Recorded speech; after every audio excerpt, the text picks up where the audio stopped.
City cable ప్రేక్షకులకు నమస్కారం. నా పేరు రామచంద్రారెడ్డి. అందరికీ గణతంత్ర దినోత్సవ శుభాకాంక్షలు. ఎప్పటిలాగే ప్రతి ఆదివారం ప్రముఖులైన మేధావులతో ముఖాముఖి కార్యక్రమాన్ని ఏర్పాటు చేస్తున్నాం. ఆ విషయం మీకు అందరికీ తెలిసిందే. అందులో భాగంగా ఈరోజు మన స్టూడియోకి తిరుపతిలోని ఒక గొప్ప ఆసుపత్రికి సంబంధించిన వైద్య నిపుణులు, గుండె వైద్య నిపుణులు డాక్టర్ నాగరాజ్ కుమార్ గారిని ఆహ్వానించాం. మన ఆహ్వానాన్ని మన్నించి వారి స్టూడియోకి వచ్చి ఈరోజు ముఖాముఖి కార్యక్రమంలో పాల్గొని గుండె జబ్బులకు సంబంధించిన విషయాలపైన అనేక విషయాలు మనకి వివరిస్తారు. ప్రేక్షకులు చేయవలసిందల్లా 222949 22222949 అనే నంబర్కు ఫోన్ చేసి నేరుగా మాట్లాడవచ్చు. సెల్ ఫోన్ ద్వారా మాట్లాడాలి అనుకునే వాళ్ళు 0877 22222949 0877222249 అనే నంబర్కు ఫోన్ చేసినట్లయితే డాక్టర్ గారు మాట్లాడతారు. ఇప్పుడు డాక్టర్ గారి గురించి ఒక రెండు విషయాలు పరిచయం చేస్తాను. Welcome sir. డాక్టర్ గారు, డాక్టర్ నాగరాజ్ కుమార్ గారు తిరుపతిలోనే జన్మించారు. విజయవాడ, గుంటూరు తదితర ప్రాంతాల్లో చదువుకున్నారు. మళ్ళీ హైదరాబాద్లో ఎంబీబీఎస్ చేశారు, నిమ్స్లో చేశారు. అలాగే కేర్ హాస్పిటల్లోనూ స్విమ్స్లోనూ అసోసియేట్ ప్రొఫెసర్గా పనిచేసి ప్రస్తుతం DBR and SK super speciality ఆసుపత్రి, మీకు అందరికీ తెలుసు, తిరుపతిలోని శ్రీనివాసం టీఎంసీ మధ్య రోడ్లో ఉన్నటువంటి ఒక ప్రముఖమైన ప్రైవేట్ ఆసుపత్రి, అందులో పనిచేస్తున్నారు. ప్రస్తుతం సుమారు 5 ఏళ్ల పాటు ఈ వృత్తిలో నిమగ్నమై ఉన్నారు. అనేక జాతీయ కార్యక్రమాల్లో కూడా పాల్గొని పేపర్లు కూడా సమర్పించి ఉన్నారు. అటువంటి ప్రముఖమైన డాక్టర్ నాగరాజ్ కుమార్ గారు ఈరోజు మన సిటీ కేబుల్ స్టూడియోకి వచ్చి ప్రజలకు గుండె సంబంధించిన విషయాలపైన, ప్రేక్షకులారా మరీ గమనించండి, గుండెకు సంబంధించి మీకు ఏదైనా సందేహాలు ఉన్నట్లయితే, గుండె జబ్బు ఎలా వస్తుంది, గుండె జబ్బు ఉన్నవాళ్ళు ఎవరైనా ఉన్నారా, దాన్ని ఏ విధంగా నివారించాలి అనేటువంటి అంశాలపైన మీరు సందేహాలు అడగవచ్చు. ఫోన్ చేసే ముందు దయచేసి మీ ఇంట్లో టీవీలో సౌండ్ తగ్గించుకొని మాట్లాడాలి. Welcome sir. మీ మాట్లాడక ముందు ఫోన్ వచ్చేస్తుంది. హలో సార్, నమస్తే, చెప్పండి సార్. నమస్కారం, గుడ్ మార్నింగ్, చెప్పండి. సరే, కట్ అయింది. నాగరాజ్ గారికి మీరు ముందు మాట్లాడి మళ్ళీ మనకు కార్యక్రమం చేస్తాం. అందరికీ నమస్కారం, ప్రేక్షకులకి అందరికీ నమస్కారం. అందరికీ హ్యాపీ రిపబ్లిక్ డే, గణతంత్ర దినోత్సవ శుభాకాంక్షలు అందరికీ. ఈరోజు నాకు ఈ అవకాశం ఇచ్చిన సిటీ కేబుల్ వారికి కృతజ్ఞతలు తెలుపుకుంటూ, ముఖ్యంగా ఈ గుండె జబ్బులు, వాటి గురించి అవగాహన గురించి కొన్ని విషయాలు చెప్పడానికి వచ్చాను. ఏమైనా డౌట్స్ ఉన్నప్పుడు మీరు ఫోన్ చేస్తే వాటి సమాధానం చెప్తూ ఉంటాను. ఈ మధ్యలో కొన్ని విషయాలు మనం చర్చించుకుంటూ ఉండొచ్చు. దానికంటే ముందు నాదొక ప్రశ్న డాక్టర్ గారు, గుండె జబ్బులు ఎలా వస్తాయి, అసలు గుండె జబ్బు అంటే ఏమిటి, బాగుండే గుండెకు ఎలా జబ్బు వస్తుంది, అది ఎలా వస్తుంది, దాని గురించి కాస్త వివరించండి. మధ్యలో ఫోన్లు అటెండ్ చేస్తూ మనం దీన్ని కంటిన్యూ చేద్దాం. హలో, నమస్కారం అండి సార్. పాండు గారు, మీ ఇంట్లో టీవీలో సౌండ్ తగ్గించుకోండి సార్. చెప్పండి పాండు గారు, వింటున్నాను. ఓకే, ఛాతీలో నొప్పి రావడం అనే దానికి ఎన్నో కారణాలు ఉంటాయి. అది గుండెకి సంబంధించి అయి ఉండొచ్చు, లేదు ఎసిడిటీ, గ్యాస్ ట్రబుల్ సంబంధించింది అయి ఉండొచ్చు. మనకు అది ఎటువంటి నొప్పి అనేది కరెక్ట్గా తెలియాలి అంటే మీరు డాక్టర్ని సంప్రదించడం మంచిది. మీకు అంటే షుగర్, బీపీ లాంటివి ఉన్నాయా, మీ వయసు ఎంత, నొప్పి ఎలా ఉంది, ఏ రకంగా ఉంది ఆ నొప్పి అనేది, ఇలాంటివన్నీ పరిగణలోకి తీసుకొని దానికి సంబంధించి ఈసీజీ, దాంతోపాటు అవసరమైతే ట్రెడ్మిల్ టెస్ట్, రక్త పరీక్షలు చేసి వాటిలో స్కానింగ్ చేసి, గుండెకి స్కానింగ్, ఫర్దర్ ఏమైనా టెస్ట్ చేసి చూడాల్సి వస్తుంది. సాధారణంగా ఈ ఛాతీలో నొప్పితో మనకు ఎమర్జెన్సీకి వచ్చిన వాళ్ళలో 20-25% మందికి మాత్రమే గుండె జబ్బులు ఉంటాయి. ఎక్కువ మందికి గుండె జబ్బు వల్ల కాక వేరే కారణాల వల్ల ఛాతీలో నొప్పి వస్తూ ఉంటుంది. అది మనకు కానీ రిస్క్ తీసుకోవడానికి లేదు. కాబట్టి మీరు గుండె జబ్బుల డాక్టర్ని ఎక్కడైనా సరే సంప్రదించడం మంచిది. తరచుగా వస్తుంది అంటే, ముఖ్యంగా మీరు నడుస్తున్నప్పుడు, పనులు చేస్తున్నప్పుడు వస్తుంది, ఛాతీ మధ్య భాగంలో గట్టిగా పట్టేసినట్టుగా, బరువు పెట్టినట్టుగా, అదిమినట్టుగా ఉంది, అలా ఉంది, లేదా అది వచ్చినప్పుడు చెమటలు పట్టడము, ఊపిరి అన్నట్టు ఆయాసలాగా అనిపిస్తుంది అంటే అది గుండె జబ్బు అవకాశం చాలా ఎక్కువగా ఉంది అని అర్థం. లేదా మీకు వయసు 40-50 సంవత్సరాలు దాటింది, మీకు షుగర్ వ్యాధి, బీపీ వ్యాధి లాంటివి ఉన్నాయి, లేదు బీడీలు సిగరెట్లు తాగే అలవాటు ఉంది, మీ కుటుంబంలో తక్కువ వయసులో ఎవరికైనా గుండె జబ్బులు ఉన్నాయన్నప్పుడు కూడా మీకు గుండె జబ్బు ఉండే అవకాశం చాలా ఎక్కువగా ఉన్నట్టు. అశ్రద్ధ చేయకుండా వెంటనే ఎక్కడైనా గుండె జబ్బు డాక్టర్ని సంప్రదించి ఇది డౌట్ క్లారిఫై చేసుకోవడం మంచిది. ప్రేక్షకులకు మరోసారి మనవి చేస్తున్నాను, DBR and SK super speciality ఆసుపత్రికి సంబంధించిన ప్రముఖ గుండె జబ్బు వైద్య నిపుణులు డాక్టర్ పి నాగరాజ్ కుమార్ గారు సిటీ కేబుల్ స్టూడియోలో ఉన్నారు. గుండెకు సంబంధించినటువంటి ఏ సందేహం ఉన్నా మీరు మాట్లాడవచ్చు. మాట్లాడే ముందు 3 విషయాలు గమనించండి. మీరు ప్రశ్నించే ముందు మీ వయసు చెప్పండి, అభ్యంతరం లేకపోతే మీ పేరు కూడా చెప్పండి, ఎక్కడి నుంచి మాట్లాడుతున్నారో చెప్పండి, మీరు చేస్తున్న వృత్తి ఏ పని చేస్తున్నారో కూడా చెప్పండి. అంతకుముందు మీ టీవీలో సౌండ్ బాగా తగ్గించుకొని మాట్లాడండి. అప్పుడే డాక్టర్ గారి మాటలు మీకు, మీ మాటలు డాక్టర్ గారికి స్పష్టంగా వినిపిస్తుంది. హలో, చెప్పండి సార్.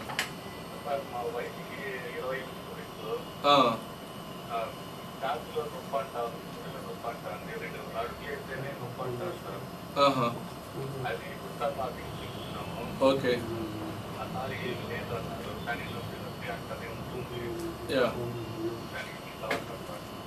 అదే సాధారణంగా 28 సంవత్సరాల వయసు ఆడవాళ్ళకి గుండె జబ్బు వల్ల నొప్పి రావడం అనేది అవకాశం తక్కువ. గుండె జబ్బులు ఎన్నో రకాలు ఉంటాయి. తక్కువ వయసులో ఆడవాళ్ళకి వచ్చేవి రొమాంటిక్ గుండె జబ్బులు కానీ అలాగే ఇతర రకాల గుండె జబ్బులు ఉండేదానికి అవకాశం ఎక్కువ, కానీ గుండెపోటు, గుండె నొప్పి వచ్చే అవకాశాలు తక్కువ. ఆల్రెడీ డాక్టర్ గారు చూసి పరీక్షలు చేసి గుండె జబ్బు లేదు అంటే గుండె జబ్బు లేకపోయిండొచ్చు, నొప్పి లేదు అని కాదు, నొప్పి ఉండుంటుంది. దానికి వేరే కారణాలు ఏమైనా ఉండుంటాయి, అది గ్యాస్ ట్రబుల్ కానీ కండరాల నొప్పి కానీ ఇంకేమైనా ఉండుండొచ్చు. సో మీరు అన్నం తింటే అట్లా వస్తుందా, ఎట్లా వస్తుంది అనే దాన్ని బట్టి మీరు ఒకసారి మీరు జనరల్ ఫిజిషియన్ డాక్టర్ కూడా కన్సల్ట్ చేయండి. ఎలాగో కార్డియాలజీ ప్రాబ్లం లేదని ఒక కార్డియాలజిస్ట్ చూసి చెప్పారు కాబట్టి. సో ఇతర ప్రాబ్లమ్స్ ఏమైనా ఊపిరితిత్తులకు సంబంధించి ఎముకలకి కండరాలు సంబంధించిన చూస్తారు వాళ్ళు. హలో, నమస్కారం అమ్మా, చెప్పండి, డాక్టర్ గారితో మాట్లాడండి. చెప్పండి.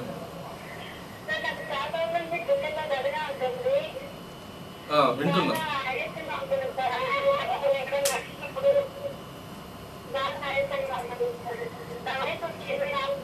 ఓకే,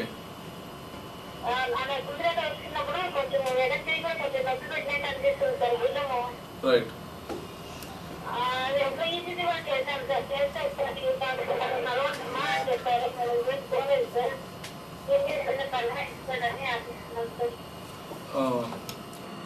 తక్కువ వయసులో ఈ దడ రావడము, ఆయాసం రావడం అంటే ఎక్కువ భాగం అది రక్తం తక్కువ అవ్వడం వల్ల కానీ ఇలాంటి కారణాలు ఉండడానికి ఎక్కువ ఛాన్స్ ఉంటుంది.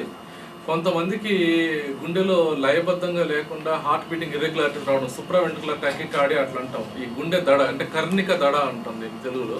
ఈ కర్ణిక దడ లాంటిది వచ్చినప్పుడు గుండె కొట్టుకోవడం అనేది ఒకేసారి 80 సార్ల నుంచి 160 సార్లు 170 సార్లకి వెళ్ళిపోయి ఆ టైంలో ఈ దడలాగా అంటే నొప్పి, గుండె టంకటం కొట్టుకున్నట్టు దడలాగా మనకు అది తెలియడము, ఆ టైంలో కళ్ళు తిరిగినట్టు వెళ్ళిపోయడం కానీ ఆయాసం రావడం కానీ జరగచ్చు.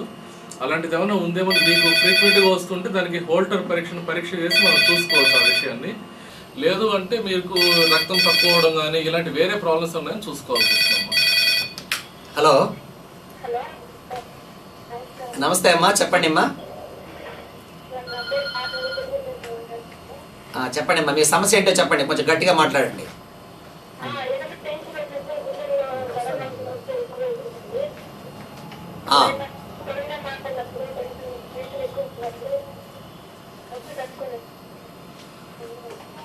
సడన్ గా మీకు టెన్షన్ ఏదైనా వచ్చినప్పుడు గుండె నొప్పి అనిపిస్తుందా? ఎంతమ్మా మీ వయసు? 24 సంవత్సరాలు. ఇది కూడా సాధారణంగా చాలా మందికి ఉంటున్న సమస్యల్లో ఇది కూడా ఒకటి. ఇప్పుడు అంటే ఇది యాంగ్జైటీ అంటే ఆందోళన అనొచ్చు తెలుగులో. నేను కూడా అడగాలనుకుంటా ఉన్నాను, ఒత్తిడి వల్ల, ఆందోళన వల్ల, టెన్షన్ వల్ల గుండెకు ప్రమాదం వచ్చేటువంటి అవకాశం ఏమైనా ఉందా? ప్రమాదం కూడా ఉంది. ఎలాగంటే ఇప్పుడు ఒక స్ట్రెస్, సైకో సోషల్ స్ట్రెస్ అంటాం ఇంగ్లీష్లో, అంటే మానసిక పరమైన ఒత్తిడి, సామాజిక మానసిక పరమైన ఒత్తిడి వల్ల.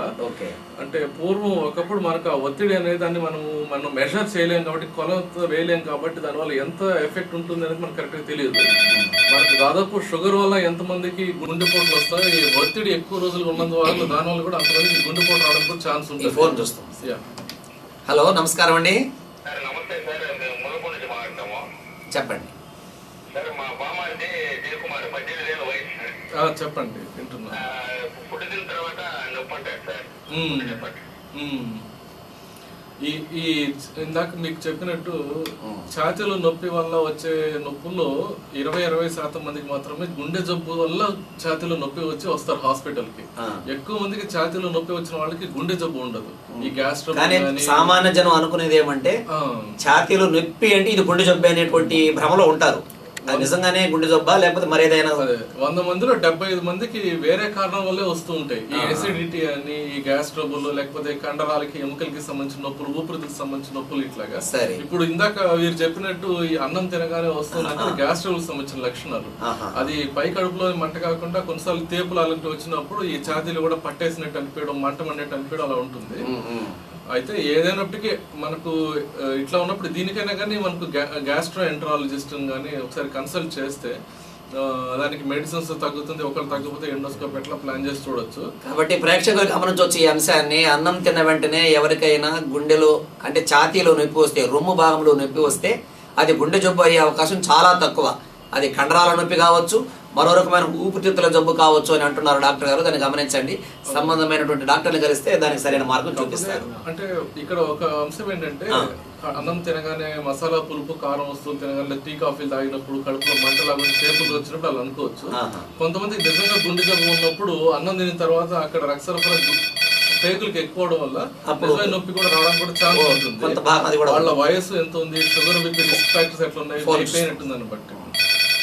హలో, నమస్తే అమ్మా, మాట్లాడండి, చెప్పండి.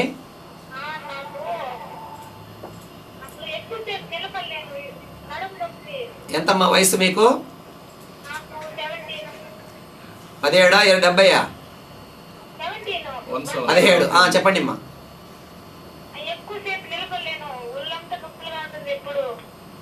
ఒళ్ళు నొప్పులు జనరల్ గా ఒళ్ళు నొప్పులు అంటే అదేమన్నా విటమిన్ లోపం ఉండొచ్చు, ఆహారం సరిగా అంటే పౌష్టిక ఆహారము, ఫ్రూట్, కూరగాయలు, ఆకుకూరలు, పండ్లు, పాలు అన్ని బాగా తీసుకుంటే ఇలాంటి సాధారణ నొప్పులు తగ్గిపోవచ్చు.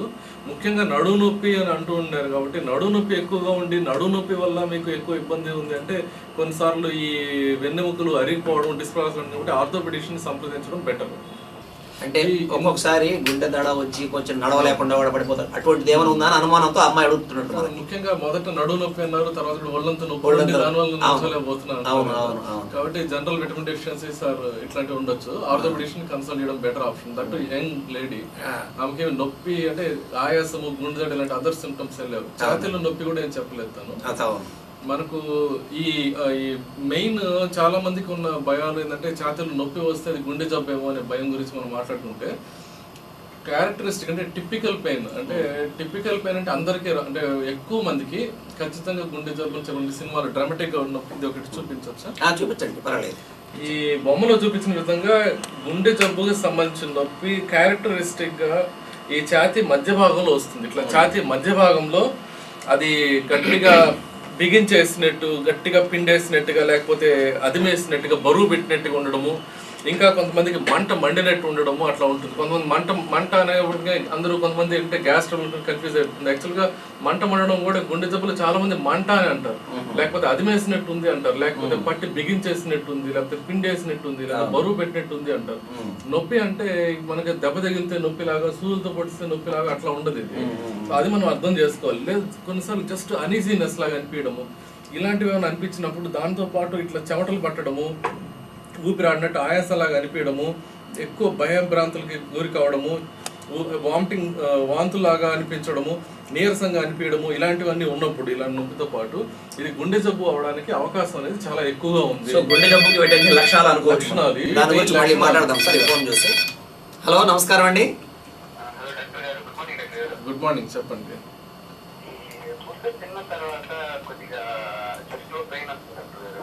మీ వయసు ఎంతండి? నడుస్తుంటే కూడా వస్తుందా ఈ నొప్పి? నడిస్తే, పనులు చేస్తే అలాంటప్పుడు కూడా వస్తుందా? ఛాతీలో వస్తుందా, ఈ కడుపులో వస్తుందా, ఎట్లా? తేపులు అట్లా ఎక్కువ వస్తుంటాయా? పుల్ల తేపులు అట్లా ఎక్కువ వస్తుంటాయా? అంటే ఇది కూడా ఎక్కువ గ్యాస్ ట్రబుల్ అయ్యే అవకాశమే ఎక్కువ కనబడుతుంది. అంటే తక్కువ వయసు, ప్రస్తుతానికి ఫుడ్ తిన్న తర్వాత వస్తుంది, నడుస్తుంటే పనులు చేస్తుంటే ఏం రావడం లేదు, తేపులు కూడా వస్తున్నాయంటే అది ఎక్కువ భాగం గ్యాస్ ట్రబుల్ వల్లే ఉంటుంది అనమాట. ఇలాంటివన్నీ మీరు ఏంటంటే ఈ ఆహారంలో మసాలా వస్తువులు, పులుపు కారం వస్తువులు తగ్గించుకోవాలి, టీ కాఫీలు తగ్గించుకోవాలి, ఈ టెన్షన్ పడడం అంటే ఈ ఒత్తిడి కలిగించే లక్షణాలు అవి తగ్గించుకోవాలి. అప్పటికి కూడా అది రెక్టిఫై కాకపోతే మీరు ఇది కడుపుకి పేగులకు సంబంధించిన డాక్టర్ని కన్సల్ట్ చేసి దానికి సంబంధించిన మందులు కానీ ఎండోస్కోపీ అవసరం అది కానీ చేసుకుని చూసుకోవాలి. జనరల్ అంటే మనకు ఏదైనా ఈ గుండె జబ్బు ఈ నొప్పి గురించి విషయానికి వస్తే ఈ క్యారెక్టరిస్టిక్ పెయిన్ మనం మాట్లాడుకున్నప్పటికీ అందరికి ఇలాగ రావాలని లేదు. ఇది ఈ నొప్పి ఛాతీ మధ్య భాగంలో ఎక్కువ మందికి వచ్చినప్పటికీ అలానే కాకుండా కొంతమందికి గొంతు నొప్పి లాగా ఉండి, కొంతమందికి దవడ నొప్పి లాగా, పంటి నొప్పి లాగా కింద దవడ వరకే, కొంతమంది డెంటిస్ట్ దగ్గరికి లేకపోతే ఈఎన్టీ డాక్టర్ దగ్గరికి వెళ్ళే సందర్భాలు కూడా ఉంటాయి. కొంతమందికి ఎడమ భుజంలో, ఎడమ చేతిలో కానీ, ఈవెన్ కొంతమంది కుడి భుజంలో. ఇదే గమనించడం, చాలా మంది గుండె సంబంధించిన డాక్టర్లు భుజంలో నొప్పి వచ్చిందా అని అడుగుతూ ఉంటారు వెంటనే. అలా కూడా రావచ్చు. సో గుండెకి భుజానికి ఏమి లింక్ అంటారు అంటే అది నాడీ వ్యవస్థలో నర్వస్ సిస్టమ్ సప్లై చేసే దానిలో హార్ట్ కి సప్లై చేసే రకం లాంటి నర్వస్ దీనికి కూడా సప్లై చేస్తాయి కాబట్టి రిఫర్డ్ పెయిన్ అంటాం అన్నమాట. అంటే ఇక్కడ నొప్పి అక్కడ కూడా అది ప్రతిధ్వనిస్తున్నట్టు వస్తుంది. అయితే ఇలా ఈ ఇతర భాగాలు కూడా రావడానికి అవకాశం ఉంటుంది. ఈవెన్ షుగర్ లేని వాళ్ళలో కూడా 10-15% మందికి, షుగర్ ఉన్న వాళ్ళలో 35-40% మందికి కూడా అసలు నొప్పి లేకుండా కూడా గుండెపోటు కూడా రావడానికి కూడా ఛాన్స్ ఉంటుంది. అసలు నొప్పి ఏ మాత్రం లేకుండా సడన్ గా కూడా గుండెపోటు వచ్చే అవకాశం ఉంది. సైలెంట్ హార్ట్ అటాక్ అంటే. ఈ ఫోన్ నెంబర్. హలో, నమస్కారం అండి సార్. సౌండ్ తగ్గించుకోండి, టీవీలో వాల్యూమ్ తగ్గించండి ప్లీజ్. చెప్పండి సార్, రోసనాయుడు గారు చెప్పండి.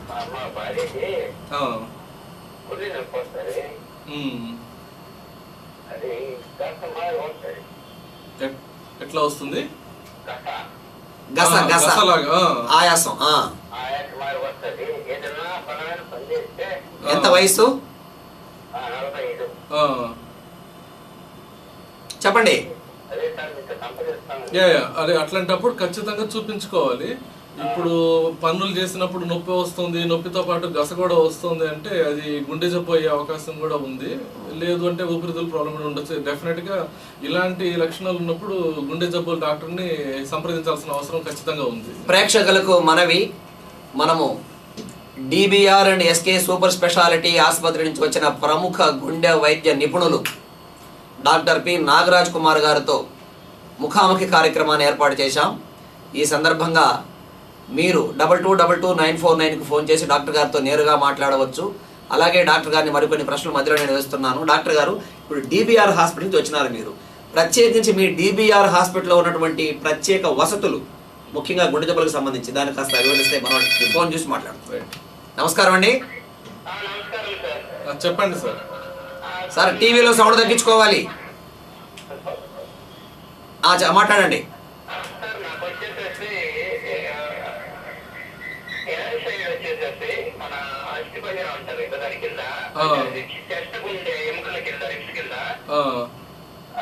అప్పుడప్పుడు అంటే ఎప్పుడు కాదు సార్, అప్పుడప్పుడు ఒక మన ఉన్నప్పుడు అట్లా పట్టేసినట్టు అలాంటిది ఒక ఏదో ఒక చిన్న అనుమానం అంటుంది సార్. అది నేను కొంచెం వెయిట్ ఉంటాను సార్, ఒక 80 kgs ఉన్నాను నేను. అది ఏమనేది చెప్తారని చెప్పేసి మీకు కాల్ చేస్తున్నాను సార్. అంటే ఆయన 80 kg వెయిట్ అన్నారు, వయసు చెప్పలేదు అనుకుంటాను కదా. ఈ వెయిట్ కు సంబంధించి గుండె జబ్బు రావడానికి సంబంధించిన సంబంధాన్ని కూడా చెప్పండి. అలాగే వెయిట్ కి గుండె జబ్బుకి సంబంధించిన సంబంధం వేస్తే ఈయన విషయంలో ఏంటంటే ఈ సిమ్టమ్స్ విషయంలో కొన్ని చెప్పాల్సిన విషయాలు ఏంటంటే, ఇప్పుడు ఇలాంటి ఉన్నవి ఖచ్చితంగా గుండె జబ్బు అని చెప్పినప్పటికీ ప్రతి ఒక్కరికి గుండె జబ్బు వచ్చిన వాళ్ళకి ఇలాంటి లక్షణాలు ఉండవు. అలాగే కొన్ని లక్షణాలు ఉన్నప్పుడు గుండె జబ్బు కాకపోయేదానికి అవకాశం ఎక్కువ ఉంది అని చెప్పచ్చు. ఎట్లా అంటే ముఖ్యంగా ఎడం వైపు, బయట వైపు, లేకపోతే ఆయన చెప్పినట్టు ఈ కింద ఈ రిబ్స్ కింద భాగంలో, అంటే ఒకటే వేలుతో చూపించగలిగేటట్టు ఒకటే చిన్న ప్రాంతంలో నొప్పి రావడము, అది షార్ప్ పెయిన్ అంటే సూదితో పొడిచినట్టుగా లేకపోతే గుచ్చినట్టుగా నొప్పి రావడం అలా ఉంది. లేదు ఇలాగ బాగా ఊపిరి పీలిస్తే పట్టేసినట్టు ఉండడం, లేదా గాలి పీలుస్తుంటే ఎక్కువ అవడము, నొక్కితే ఎక్కువ అవడము, లేదు ఇట్లా ముందరికి వంగితే ఆ పక్కకు పడుకుంటే ఎక్కువ అవడము, మళ్ళీ అంటే అట్లాంటివి ఉన్నప్పుడు అది గుండె జబ్బుకి అయ్యేదానికన్నా అది కండరాల నొప్పికి, గుండె సంబంధించిన ఇతర ప్రాబ్లమ్స్ కి వల్ల వచ్చే నొప్పి ఎక్కువ ఛాన్స్ ఉంటుంది అనమాట. ఎందుకంటే గుండె జబ్బు సంబంధించిన నొప్పి ఒకటే ఏరియాలో అంతా షార్ప్ లోకలైజ్డ్ పెయిన్ లాగా ఉండదు. అది ఒక డిఫ్యూజ్ ఏరియాలో అంటే ఒక కొంత ఎక్కువ భాగంలో ఉండడం ఉంటుంది. అంత అంటే సూదుతో పొడిచినట్టు అలా కాకుండా కొంచెం అది డల్గా అంటే అదిమేసినట్టుగా బరువునట్టు మంటలాగా అలా ఉంటుంది. సో ఎస్పెషల్లీ ఎడమ బయట వైపు భాగంలో ఈ ఆ తర్వాత ఇంకోటి బొడ్డు కన్నా కింద భాగంలో నొప్పి వచ్చినా కింద దవడ కన్నా పైన అంటే పై దవడ కానీ అంతకన్నా పై కానీ నొప్పి వచ్చినా అది గుండె జబ్బు అయ్యే అవకాశం దాదాపు లేనట్టే లెక్క. మనకు కింద దవడ నుంచి ఈ బొడ్డు వరకు భాగంలో ఎక్కడైనా రావచ్చు గుండె జబ్బు సంబంధించిన నొప్పి. దానికన్నా కింద పైన వస్తే మాత్రం అది గుండె జబ్బు సంబంధించిన కాదని మనం తెలుసుకోవాలి. ఇలాంటి గుండె జబ్బులకు సంబంధించి మీ DBR హాస్పిటల్లో ఉన్న వసతుల గురించి కాస్త చెప్పండి. మనకు DBR హాస్పిటల్లో మనకు ఓపీ సర్వీసెస్ లో చూసుకుంటే మొత్తం ఎంతమంది డాక్టర్లు పనిచేస్తున్నారని మీ హాస్పిటల్లో? మొత్తం 10-15 మంది పనిచేస్తున్నారు. ఈ ఫోన్ చూసి మళ్ళీ. హలో, నమస్కారం అండి. చెప్పండి సార్, మాట్లాడండి సార్.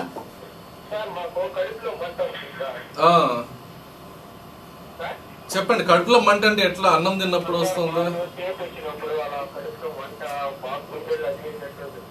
అన్నం తిన్నప్పుడు అలా వస్తుంటుందా? నడుస్తున్నప్పుడు అలా వస్తుంటుందా? మీకు వయసు ఎంత ఉంటుందండి? అదే ముఖ్యంగా ఏంటంటే ఇలాగా ఈ 27 ఇయర్స్ అన్నం తిన్నప్పుడు, మసాలా వస్తువులు తిన్నప్పుడు మంట వస్తుంది, తేపులతో పాటు అలా వస్తుంది అంటే అది ఎక్కువ భాగం ఎసిడిటీ అంటాం కదా, గ్యాస్ ట్రబుల్ అంటాం. ఎసిడిటీకి సంబంధించిన లక్షణాలే అయ్యేదానికి ఎక్కువ అవకాశం ఉంది. అయితే ఈ తక్కువ వయసు ఉన్న వాళ్ళకి గుండె జబ్బు రాదని కూడా కాదు. ఈ కాలంలో 24, 28, 30 సంవత్సరాల వాళ్ళు సంబంధించి గుండె జబ్బుల గురించి అడుగుదాం అనుకుంటున్నాను. అంటే మామూలుగా పెద్ద వయసులోనే వస్తుందని చెప్పినప్పటికీ ఈ కాలంలో మనకు గుండె జబ్బులు చాలా తక్కువ వయసులో వస్తున్నాయి. 20-24 సంవత్సరాల వయసులకు కూడా గుండెపోట్లు వస్తున్నాయి. దానికి ఎన్నో కారణాల్లో ముఖ్యమైన 2 కారణాలు మనం హైలైట్ చేయాలనుకుంది. ఒకటి స్మోకింగ్, రెండోది మానసిక ఒత్తిడి. ఈ కాలంలో ఇలా రావడానికి దాదాపు 40 సంవత్సరాల కన్నా తక్కువ వయసు ఉన్న వాళ్ళల్లో, గుండెపోటు వచ్చిన వాళ్ళలో, నేను చూసిన వాళ్ళలో 90% మంది స్మోకింగ్ చేసేవాళ్ళు. గమనించండి, పొగ తాగడం వల్ల, బీడీ సిగరెట్లు తాగడం వల్ల మాత్రమే 40% మందికి పైగా గుండె జబ్బులు వస్తున్నాయట. దయచేసి గమనించండి. ఈ కార్యక్రమాన్ని పెట్టడంలో మా అంతరార్థం కూడా అదే. దీన్ని గమనించిన ప్రేక్షకులు ఎటువంటి అలవాట్లు మనం గనక పోగొట్టుకుంటే, చెడ్డ అలవాట్లు మంచి అలవాట్లు తెచ్చుకుంటే గుండె జబ్బులను నివారించవచ్చు అన్న విషయాన్ని గమనించాల్సిందిగా మనవి చేస్తున్నాం. ఈ స్మోకింగ్ వల్ల ఒక్క గుండె జబ్బు అనే కాదు, మన గవర్నమెంట్ లెక్కల ప్రకారం కూడా అన్ని ఆరోగ్య సమస్యల్లో 50%, అన్ని క్యాన్సర్లు దాదాపు 60%. ఈ ఫోన్ చూస్తా. Hello, good morning. చెప్పండి సార్. చెప్పండి. ఓకే.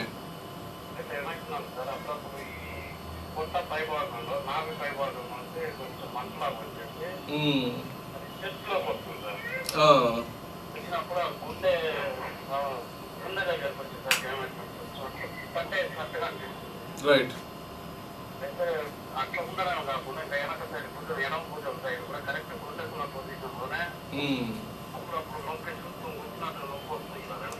Okay okay.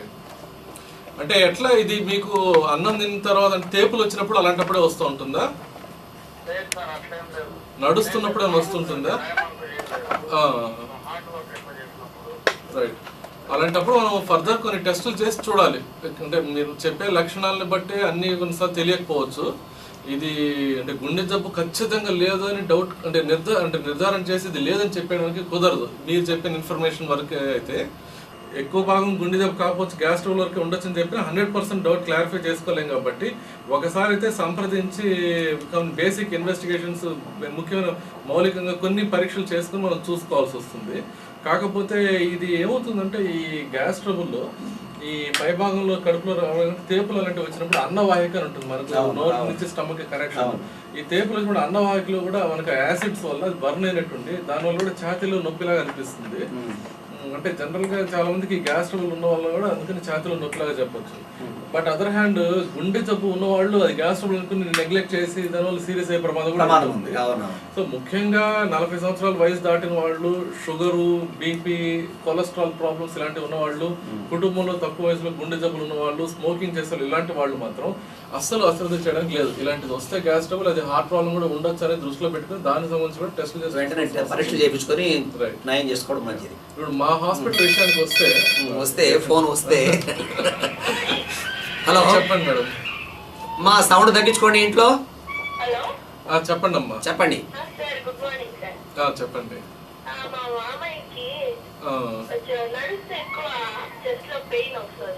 ఓకే. ఎంతమ్మా వయసు మామయ్య గారికి? మామయ్య గారు అంటే ఏజ్డ్ ఉంటారు కదా. 47. నడిస్తే నొప్పి వస్తుంది అంటే మాత్రం అది మనం హార్ట్ ప్రాబ్లం అయ్యేదానికి ఎక్కువ అవకాశం ఉందని అనుకోవాలమ్మా. అలాంటప్పుడు మాత్రం కంపల్సరీగా పరీక్ష చేసి చూసుకోవాల్సి వస్తుంది. మనము అంటే ఏమవుతుందంటే ఇప్పుడు గుండె రక్తనాళాలు సన్నబడుతూ ఉంటాయి. దానిలో దవడ కాఠిన్యం అంటాం, ఎథెరోస్క్లెరోసిస్ అంటాము. ఈ వయసు, షుగరు, బీపీ, కొలెస్ట్రాల్, స్మోకింగ్ లాంటివి ఉన్నప్పుడు ఏమవుతుందంటే దవడ కాఠిన్యం అనే దీనివల్ల గుండెకి సరఫరా రక్తనాళాలు సన్నబడి రక్త సరఫరా తగ్గుతూ ఉంటుంది. గమన కూర్చోన్నప్పుడు 10-20% తెచ్చుకున్న సరిపోతుంది కాబట్టి నొప్పి రాదు. నడిచినప్పుడు గుండె ఎక్కువ పనిచేయాలి, గుండె ఫాస్ట్ కొట్టుకోవాలి కాబట్టి అప్పుడు ఆ టైంలో రక్త సరఫరా సరిపోక ఆ టైంలో నొప్పి రావడం అనేది ఉంటూ ఉంటుంది. సో మీరు చెప్పిన లక్షణాలు గుండె జబ్బు లక్షణాలు అయ్యే అవకాశం ఎక్కువగానే ఉంది. కాబట్టి దీనికి ఖచ్చితంగా గుండె జబ్బు డాక్టర్ చూపించుకొని దానికి సంబంధించిన మెడిసిన్స్, ఫర్దర్ టెస్ట్ ఇంకేం చేయాలో చూసుకోవాల్సి వస్తుంది. ఫోన్ చూద్దాం సార్. హలో, నమస్కారం అండి. అమ్మా గట్టిగా మాట్లాడండి. చెప్పండి అమ్మా.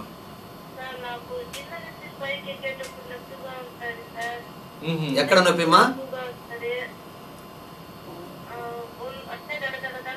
మెట్లు ఎక్కేటప్పుడు మీకు నొప్పి అన్నారు, ఎక్కడ నొప్పి వస్తుంది?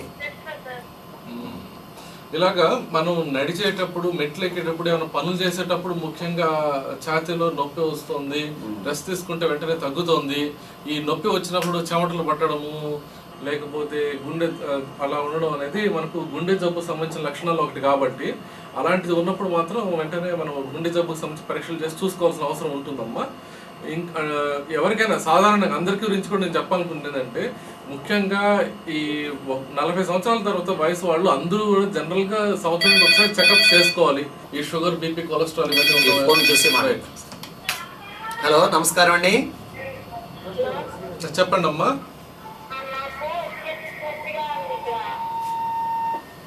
మీ ఇంట్లో సౌండ్ తగ్గించుకోండి టీవీలో.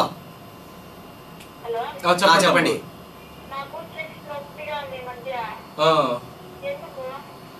అది ఎంత వయసు మీకు?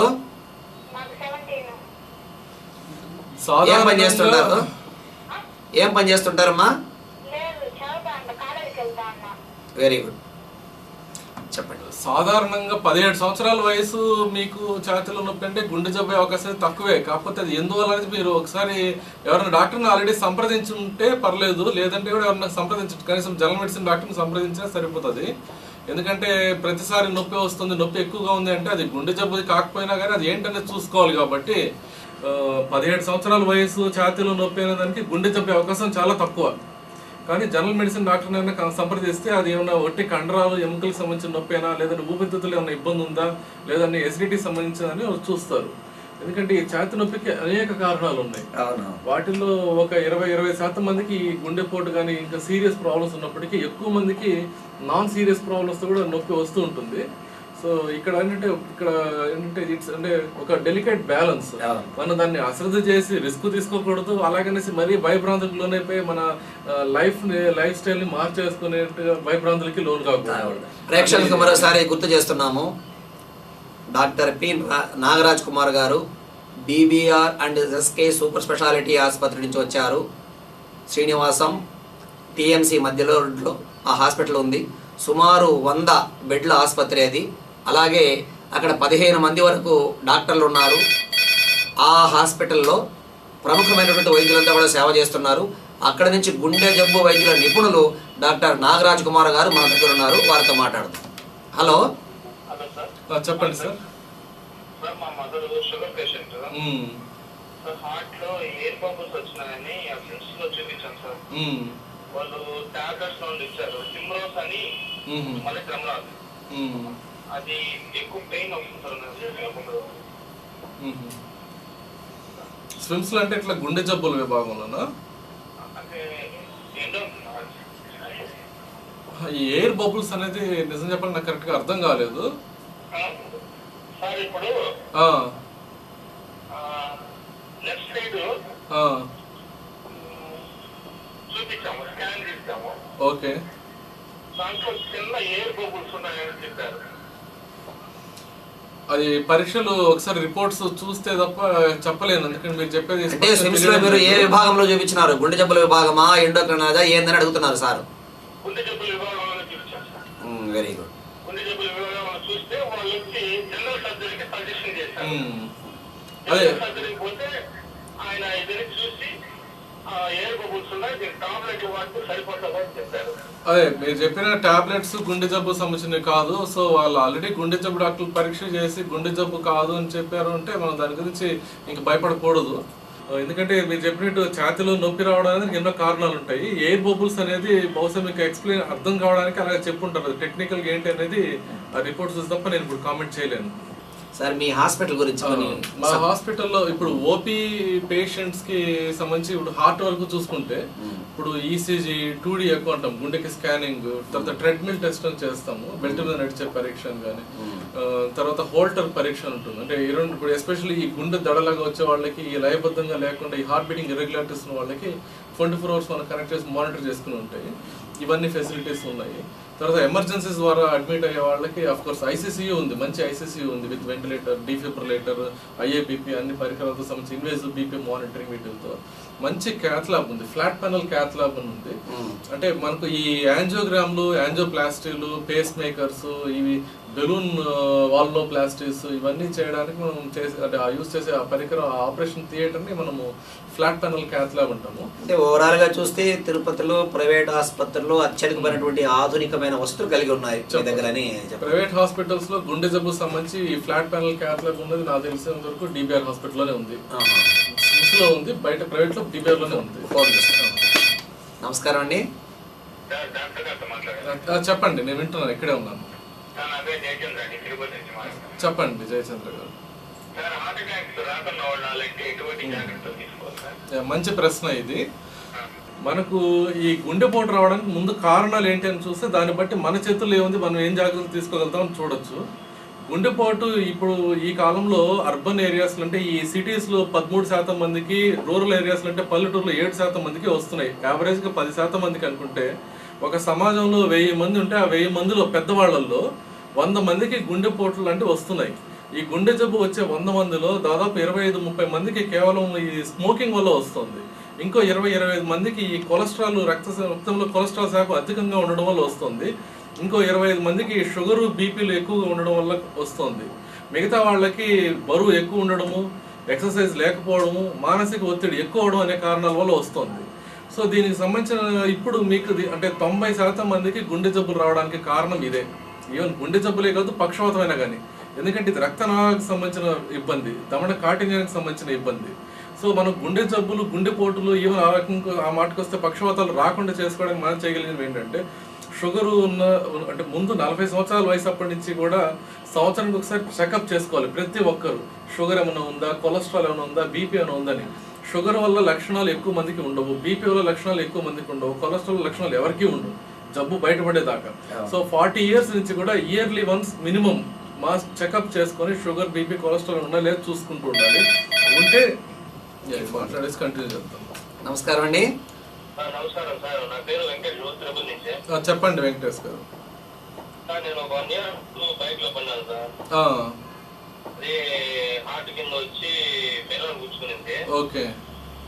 అప్పుడు మన తిరుపతిలో మన వెంకటరమణ హాస్పిటల్లో చూపించుకున్నాము. ఓకే. అదే స్కానింగ్లు అన్ని చేస్తారు, 3500 తీసుకున్నారు. అప్పుడేమో కొద్దిగా తగ్గింది. ఇప్పుడు కూడా కొద్దిగా వెయిట్ అయిన సామాన్లు ఏమైనా పట్టినామంటే ఈ హార్ట్ కింద ఎక్కువ పెయిన్ వస్తుంది సార్. అప్పుడు హార్ట్ కింద గుచ్చుకున్నా కానీ గుండె జబ్బు లేదని చెప్పే ఉంటారేమో కదా. అసలు ఏం లేదు, రన్నింగ్ అది ఇది పెట్టినారు, ఈసీజీ ఉంది చెక్ చేసినారు, అవన్నీ నార్మల్ గానే ఉంది, ఏం ప్రాబ్లం లేదని చెప్పినారు. ఇప్పుడేమంటే అది వంగి ఏదైనా బరువు పెట్టినప్పుడు ఎక్కువ పెయిన్ వస్తుంది. అంటే ఇప్పుడు దాన్ని బట్టి మీరు చెప్పిన దాని ప్రకారం నాకు అర్థమైంది ఏంటంటే మీకు ఇది హార్ట్ కింద గుచ్చుకోవడం వల్ల గుండె ఏమీ దెబ్బతినలేదు, దానికి ఆల్రెడీ పరీక్షలు చేశారు, ఈసీజీ స్కానింగ్, ట్రెడ్మిల్ టెస్ట్ అన్ని చేశారు, నార్మల్గా ఉందని చెప్పారు. కాబట్టి దాని గురించి వరీ కాకండి. అది గుచ్చుకోవడం వల్ల అక్కడ కండరాలకి, నరాలకి ఏమైనా కొంచెం దెబ్బతిని ఉండొచ్చు. దాని పర్యవసానంగా ఇప్పుడు కూడా నొప్పి వస్తూ ఉండొచ్చు. మీరు సంప్రదిస్తే బెటర్, ఆర్థోపెడిషన్ ఒకసారి సంప్రదించి దీనికి అదనంగా చేయగలిగిందని ఉందా లేదా అని చూసుకోవడమే. కొన్నిసార్లు వాటికి చేయడానికి ఏమి ఉండకపోవచ్చు కూడా. ఒకసారి ఆ నర్వ్ ఏమైనా దెబ్బతిందంటే ఆ నర్వ్ వల్ల పెయిన్ రావడం కానీ, లేదంటే అక్కడ ఎముకలు, కండరాలకి ఏమైనా అంటే దానికి మళ్ళీ అట్లీస్ట్ పెయిన్ కిల్లర్స్ అయినా తీసుకోవచ్చు అండి రిలీఫ్ కోసము. బెటర్ ఏంటంటే మీరు ఆర్థోపెడిషన్ కన్సల్ట్ చేయడం. మీరు చెప్పిన దాని ప్రకారం ఇది గుండె జబ్బుకి సంబంధించిన సమస్య కాదు, ఛాతీ గోడకి సంబంధించిన సమస్య. డాక్టర్ గారు ఇందాక మీరు చెప్పారు పట్టణాల్లో 13%, పల్లెల్లో 7% వస్తుంది ఈ గుండెపోటు అన్నారు. కారణం ఏమంటారు దీనికి? కారణం ఏమంటారు? 90% మందికి ఈ గుండెపోటు రావడానికి కారణము ఈ స్మోకింగ్, కొలెస్ట్రాల్, అవి మెయిన్. స్మోకింగ్, సగం మంది పైన ఈ పొగ తాగడము, పొగాకు ఉత్పత్తుల వల్ల, కొలెస్ట్రాల్ వల్ల సగం మందికి. మరో సందేహం కూడా, ఈ ఫోన్ చేసి మాట్లాడతాం. హలో, నమస్కారం అండి. చెప్పండి మేడం. నమస్తే అండి, నేను ఇక్కడ లాయర్ అండి తిరుపతిలోని. చెప్పండి మేడం. మేడం, నాకు మా వారికి యాక్సిడెంట్ అయింది. అది అప్పటి నుంచి నాకు ఒక్కసారి నొప్పిలా వచ్చింది. మళ్ళా చూపించుకున్నాను. నొప్పి వస్తే ఎక్కువ టెస్ట్ ఈసీజీ తీశారండి. లైట్ గా ఈసీజీ దగ్గర ఒక పాయింట్ అని పడకమ్మా అని చెప్పి నెసోలిన్ ఏదో కరెక్ట్ గా నేను పెద్ద టాబ్లెట్స్ ఇచ్చారు. ఏం టాబ్లెట్ అమ్మా? నెసోలిన్ NESSOR ఇస్తారు. అది తగ్గిన తర్వాత మళ్ళీ అప్పుడప్పుడు టెన్షన్ పైన కది వస్తున్నారు. అంటే మనకు మీకు అంటే ఇప్పుడు ఏంటంటే మీరు చెప్పిన దాని ప్రకారం ఇది గుండె జబ్బు లాగా అనిపించడం లేదు.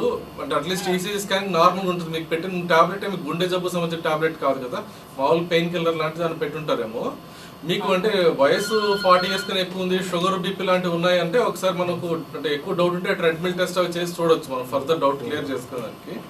ఇంకా లేదంటే ఆ నొప్పి ఊరికే పైపైన నొప్పి లాగా ఉందనుకుంటే దానికి అవసరాన్ని బట్టి ఏమన్నా అవసరమైతే పెయిన్ కిల్లర్ వేసుకోవడమే, సింపుల్ పారాసెటమాల్ కానీ ఇట్లాంటిది ఏమన్నా. సార్, మన పాత విషయానికి వస్తే పొగ తాగడం అన్నారు కదా, ఎక్కువ మంది ఒక్కాకులు వేసుకుంటూ ఉంటారు పల్లెల్లో, తమలపాకులు వేసుకుంటూ ఉంటారు. వాళ్ళకు కూడా ఈ జబ్బు వచ్చే అవకాశం ఉందా? పొగాకు అనేది ఏ రూపంలో తీసుకున్నా హానికరమే.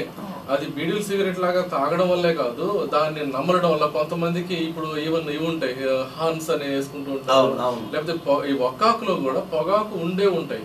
పొగాకు ఉండే నమ్ముతారు చూడండి, అదే వాటి పేరేమి అంగట్లో తీసుకునే వేరేది కూడా పొగాకు ఉండే ఏ వస్తువుల వల్ల అయినా హానికరమే, ఏ రకంగా తీసుకున్నా. హలో, నమస్కారం, చెప్పండి. చెప్పండి అమర్నాథ్ రెడ్డి గారు, చెప్పండి.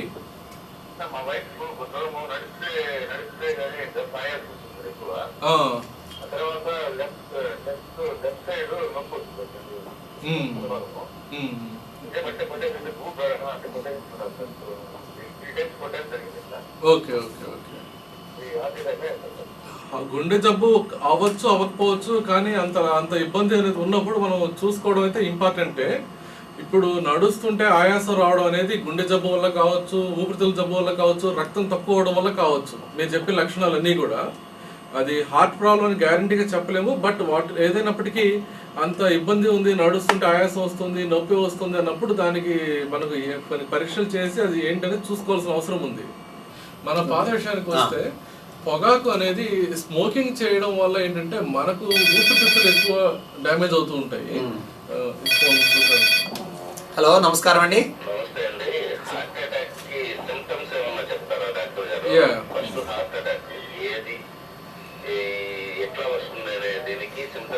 రైట్, అదే ఇందాక మీకు చూపించాను, మళ్ళీ కూడా ఒకసారి నేను జస్ట్ ఫర్ రీక్యాప్చులేషన్ అండ్ ఇందాక ఎవరైనా మిస్ అయిన వాళ్ళ గురించి ఇది చూపిస్తున్నాను. ఈ గుండెపోటులో అంటే క్యారెక్టరిస్టిక్ పెయిన్, యాంజైనా అంటాం. అంటే ఈ గుండెపోటు వచ్చినప్పుడు ఎక్కువ మందికి ఇట్లా ఛాతీ మధ్య భాగంలో వస్తుంది నొప్పి. వాళ్ళు చాలా మంది గుండె నొప్పి అంటే ఎడం పక్క వస్తుంది అనుకుంటూ ఉంటారు. క్యారెక్టరిస్టిక్ పెయిన్ మధ్య భాగంలో వస్తుంది, ఛాతీ మధ్య భాగంలో వస్తుంది నొప్పి. అయితే మధ్య భాగంలోనే రావాలి, అక్కడి నుంచి ఎడమ భుజంలో కానీ, ఎడమ చేతిలో ఎస్పెషల్ లో భాగంలో కానీ, కొన్నిసార్లు కుడి భుజంలో కానీ, ఇట్లా ఎపిగాస్ట్రియంలో కానీ, ఈ గొంతు దగ్గర కానీ, కింది దవడలో కానీ, వీపులో కానీ అట్లా రావడానికి కూడా ఛాన్స్ ఉంటుంది. ఈ నొప్పి ఎలా ఉంటుందంటే ఇట్లా సూదులతో పొడిచినట్లుగా షార్ప్ పెయిన్ లేకుండా డల్ పెయిన్ అట్లా ఉంటుంది. ఇట్లా బిగించేసినట్టుగా, పిండేసినట్టుగా, బరువు పెట్టినట్టుగా, అదిమినట్టుగా, లేదంటే మంట మండినట్టుగా అట్లా ఉంటుంది. దీంతో పాటు మనకు ఇట్లా భయభ్రాంతులాగా అనిపించడము, లేకపోతే చెమటలు పట్టడము, ఊపిరి అన్నట్టు ఆయాసం రావడము, ఈ నీరసంగా అనిపించడం అనేవి క్యారెక్టరిస్టిక్ లక్షణాలు ఇవి. ఓకే, హలో, చెప్పండి. చెప్పండి సార్, చెప్పండి, వింటున్నాను.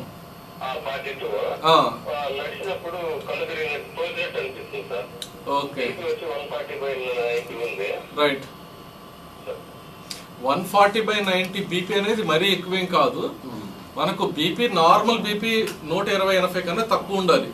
అయితే 140/90 కన్నా ఎక్కువ ఉంటేనే దానికి ట్రీట్మెంట్ అవసరము. 60 సంవత్సరాలు తక్కువ వయసు ఉన్న వాళ్ళకి బీపీ 140/90 కన్నా ఎక్కువగా ఉంది అంటే దానికి మనం మందులు ఇచ్చి 140/90 కన్నా తక్కువకి తీసుకురావాలి.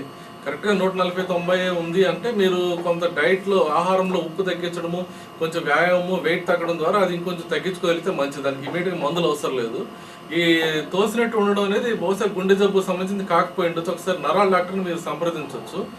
ఈ గుండె జబ్బు వల్ల తల తిరగడం అనేది ఎలా ఉంటుందంటే ఇప్పుడు ఈ గుండె దడలాగా వచ్చి ఆ దడలు వచ్చిన టైంలో ఏమైనా కళ్ళు తిరగడం కానీ, లేదంటే ఆ టైంలో మీకు ఏమైనా ఆయాసం, చెమటలు పట్టడము, అంటే ఈ గుండెలో పట్టేసినట్టు నొప్పి రావడం, అలాంటి ఏమైనా అదనపు గుండె జబ్బు లక్షణాలు అంటే మాత్రం ఫస్ట్ కార్డియాలజిస్ట్ని సంప్రదించాలి. ప్రేక్షకులకు మరోసారి గుర్తు చేస్తున్నాము, Tirupati DBR and SK super speciality ఆసుపత్రి నుంచి ప్రముఖ గుండె వైద్య నిపుణులు డాక్టర్ పి నాగరాజ్ కుమార్ గారు మన స్టూడియోకి వచ్చారు. గుండెకు సంబంధించిన వ్యాధులపైన మీకున్న సందేహాలు అడిగినట్టు చెబుతారు. గోపికృష్ణారెడ్డి గారి ఆధ్వర్యంలో DBR హాస్పిటల్ నడుపుతోంది. మీరు అడిగే ప్రశ్నలకు ఆయన సరైన సమాధానం చెప్పడానికి మీ ఇంట్లో సౌండ్ కోసం తగ్గించుకోవాలి. టీవీలో ఒక ఫోన్ చూస్తాం మీరు. హలో హలో చెప్పండి సార్. మా పేరు వెంకట్. చెప్పండి వెంకట్ గారు. సార్ మాకు ఒకసారి నైట్ టైంలో సూర్యుడు కూర్చున్నట్టు అనమాట, హార్ట్ ప్లేస్ లో సూర్యుడు కూర్చున్నట్టు ఎక్కువగా పెయిన్ వస్తా ఉన్నాను. అంటే అది వెరీ రేర్లీ 6 months కు 8 months అట్లా ఒక్కొక్కసారి నైట్ టైంలో మాత్రం ఎక్కువ గాలి కూడా పీల్చుకోలేము. అప్పుడు గాలి పీల్చుకుంటే చాలా ఇబ్బంది అన్నట్టు ఒక 1 hour 2 hours ఉంటుంది అనమాట. దాని తర్వాత కొద్దిగా నీళ్ళు తాగడము అంత చేయడం వల్ల ఒకసారి అయిపోతుంది. ఒక్కొక్కసారి అయితే 3-4 hours కూడా ఉంటారు. మీరు చెప్పిన లక్షణాలు చూస్తే మాత్రం ఇది గుండె జబ్బు లాంటిది కాదు. ఇట్లా ముఖ్యంగా అంటే ఎడమ వైపు బయట వైపు సూది గుచ్చుకున్నట్టు షార్ప్ పెయిన్ ఉంది, ఊపిరి తీసుకుంటుంటే పట్టేసినట్టు ఉంది అంటే అది పై నొప్పి, కండరాల నొప్పి అని మీరు గమనించాలి. ఇది గుండె జబ్బు అయ్యే లక్షణ అవకాశం ఆల్మోస్ట్ చాలా చాలా చాలా తక్కువ. దాని గురించి భయపడకండి. ఇక ఫ్రీక్వెంట్గా వస్తుందంటే ఒకసారి మనము డాక్టర్ని సంప్రదించడంలో తప్పైతే లేదు. దట్టు మీ వయసు 30 years 40 years దాటిందంటే జనరల్ చెకప్ కోసమే ఒకసారి కన్సల్ట్ చేసి ముఖ్యంగా ఈ షుగర్, బీపీ, కొలెస్ట్రాల్ అనేది చెక్ చేసుకుంటే routine health point of view మంచిది. సరే డాక్టర్ గారు, కొంతమందికి పుట్టుకతోనే గుండె జబ్బులు వస్తుంటాయి అని అంటున్నారు కదా, పుట్టుకతో ఎటువంటి జబ్బులు వస్తాయి, అది ఎందుకు వస్తాయి, దానికి ఏమైనా కారణాలు ఉన్నాయా? పుట్టుకతో గుండె జబ్బులు వచ్చేదంటే మనకు గుండెలో రంధ్రాలు ఏర్పడడం అంటే 2 రకాలు ఉంటాయి. వీటిలో సైనోటిక్ హార్ట్ డిజీజ్, ఏ సైనోటిక్ హార్ట్ డిజీజ్ అని. అంటే ఈ పింక్ కలర్ లోనే వేళ్ళు ఇవన్నీ ఉండేవి ఏ సైనోటిక్ హార్ట్ డిజీజ్. ఫోన్ వస్తుంది. హలో చెప్పండి అమ్మా. గుడ్ మార్నింగ్, చెప్పండి అమ్మా. మా ఇంట్లో టీవీలో సౌండ్ తగ్గించుకోండి. ఇంట్లో సౌండ్ తగ్గించుకోండి అమ్మా టీవీలో. చెప్పండి.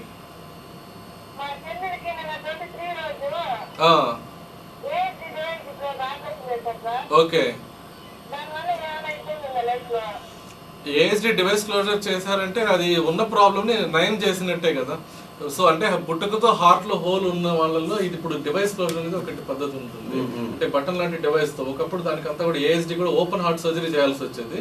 ఇప్పుడు దీనికి డివైస్ క్లోజర్ చేశారు కాబట్టి ఒక 6 నెలల పాటు మాత్రం కొన్ని మందులు వేసుకుంటూ ఉండాలమ్మా. 6 నెలల పాటు ఈ రక్తం గడ్డగట్టకుండా సంబంధించిన టాబ్లెట్స్, ఎకోస్ప్రిన్ అని అవి ఎలాగో డాక్టర్ గారు రాసిస్తారు. 6 నెలల పాటు వేసుకుంటూ ఉండి చూపించుకుంటూ ఉండాలి. ఆ తర్వాత దీని గురించి ఆల్మోస్ట్ మర్చిపోవచ్చు. గుండెలో రంధ్రం పడుతుంది అంటారు కదా పుట్టుకతో, ఆ రంధ్రం ఈ పుట్టుకతో అదే వచ్చే జబ్బుల్లో ఇవి కొన్ని రంధ్రాలు ఏర్పడడం. అంటే గుండెకు 4 గదులు అంటే పైన కర్ణికలు, కింద జఠరికలు ఉంటాయి. ఈ కర్ణికల మధ్యలో ఉండే హోల్ ని ఏఎస్డి అంటారు. ఇప్పుడు ఇందాక వాళ్ళు చెప్పినట్టు కింద ఉన్న మధ్యలో వాటిని విఎస్డి అంటాము. అలా కాకుండా పీడిఏ అనేసి ఇట్లా కొన్ని రకాలు ఉంటాయి. కొన్ని ఎలా ఉంటాయంటే ఈ చెడు రక్తం వచ్చి మంచి రక్తంలో కలిసిపోయి బ్లూ కలర్ లో అయిపోయే కండిషన్స్ ఉంటాయి. సైనోటిక్ హార్ట్ డిజీజ్ అంటాం. వాటిల్లో ముఖ్యంగా టెట్రాలజీ ఆఫ్ ఫాలో అనేసి అంటే ఈ ఊపిరితిత్తుల రక్తనాళాలు సన్నబడిపోయి ఈ ఏదో ఒకటి రంధ్రాల ద్వారా ఈ చెడు రక్తంతో వచ్చి మంచి రక్తంలో కలిసిపోయి ఉంటాయి అన్నమాట. ఇవి అంటే ముఖ్యంగా మనకు ఈ కన్సాంగినిటీ అంటే ఇప్పుడు మేనరికపు పెళ్లిళ్ళ వల్ల ఈ కంజెనిటల్ హార్ట్ డిజీజ్ అంటే పుట్టుకతో వచ్చే గుండె జబ్బులు ఎక్కువగా వస్తాయి. అందువల్ల ఇప్పుడు ఒక గుండె జబ్బులు మేనరికం వల్ల ఈ జబ్బులు ఎక్కువ వస్తాయి కాబట్టి, రిసెసివ్ కండిషన్స్ అన్ని ఎక్కువ వస్తాయి కాబట్టి మేనరికంలో పెళ్లి చేసుకోవడం అనేది జనరల్ గా సజెస్ట్ చేయం. మేనరికం పెళ్లిళ్ళ వల్ల గుండె జబ్బులు వచ్చే అవకాశాలు కూడా ఉన్నాయా? పుట్టుకతో వచ్చే గుండె జబ్బులు ఎక్కువ చాలా మంది మేనరికం వల్ల చాలా మందికి వస్తూ ఉంటాయి. ఇంకా అది మేనరికం తప్ప కొంతమందికి వంశపారంపర్యంగా రావడానికి ఛాన్స్ ఉంటుంది. అంటే తల్లిదండ్రులకి ఎవరికైనా గుండె జబ్బు ఉన్నట్లయితే వాళ్ళ పిల్లలకు వచ్చే ఛాన్స్ కూడా ఉంటుంది. ఎస్పెషల్లీ ASD ఇలాంటివి కొన్ని ఫెమిలియల్ గా రావచ్చు ఛాన్స్ ఉంటుంది. గుండెలో రంధ్రంతో పుట్టిన పిల్లలకి ఏ వయసులో ఆపరేషన్ చేసి నయం చేయొచ్చు అనేదాన్ని మాట్లాడుకుంటే ఫోన్ తీసుకున్నాం. హలో చెప్పండి సార్. Good morning. చెప్పండి.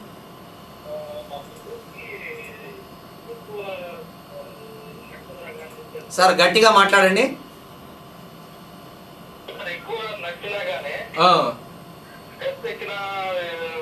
విపరీతంగా ఆయాసం వచ్చేసి కళ్ళు అక్కడే పడిపోవడము, నైట్ టైమ్స్ అయితే అసలు నిద్రపోదు, సకాలం వేసుకుంటూనే వస్తుంది. ఏమంటే టైం ఎక్కువగా ఉంది, కళ్ళు తిరిగి ఆటోమేటిక్ గా పడిపోతుంది. ఇది ప్రాబ్లం. ఏమన్నా సొల్యూషన్ చెప్తారా? సొల్యూషన్ అంటే మీరు కంపల్సరీగా చూపించుకోవాల్సి వస్తుంది. అంత ఆయాసము